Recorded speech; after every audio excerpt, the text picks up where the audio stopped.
اردو تقریر پاکستان اور بھارت کی جنگ 2025 قربانی، جذبے اور فتح کی داستان۔ السلام علیکم معزز سامعین، آج ہم ان ناقابل فراموش دنوں کو یاد کر رہے ہیں جب ہماری قوم نے ایک اور کٹھن امتحان کا سامنا کیا۔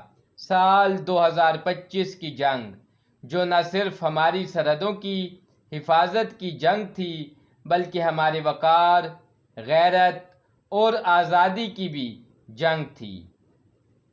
جب دشمن نے ہماری زمین کی طرف میلی آنکھ اٹھائی تو پاکستانی قوم ایک سیسہ پلائی ہوئی دیوار بن گئی۔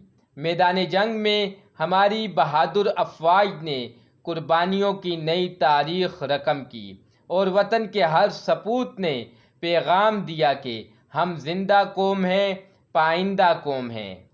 یہ جنگ صرف ٹینکوں اور طیاروں کی نہیں تھی، یہ جنگ عزم، حوصلے اور ایمان کی تھی۔ ہمارے جوانوں نے سرد محاذوں پر اپنی جانوں کا نذرانہ پیش کیا۔ شہیدوں کے لہو نے سرزمین پاکستان کو نئی طاقت دی اور پوری قوم متحد ہو کر دشمن کو یہ بتا چکی کہ پاکستان کسی سے کم نہیں۔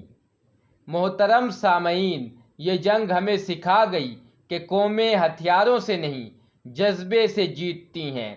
فتح کا تاج انہی کے سر پر سجتا ہے جو قربانی دیتے ہیں، جو صبر کرتے ہیں، جو اپنے وطن کے لیے جیتے اور مرتے ہیں۔ آئیے ہم ان دنوں کی یاد میں عہد کریں کہ ہم پاکستان کے تحفظ، ترقی اور اتحاد کے لیے ہر لمحہ تیار رہیں گے۔ پاکستان زندہ باد، افواج پاکستان پائندہ باد۔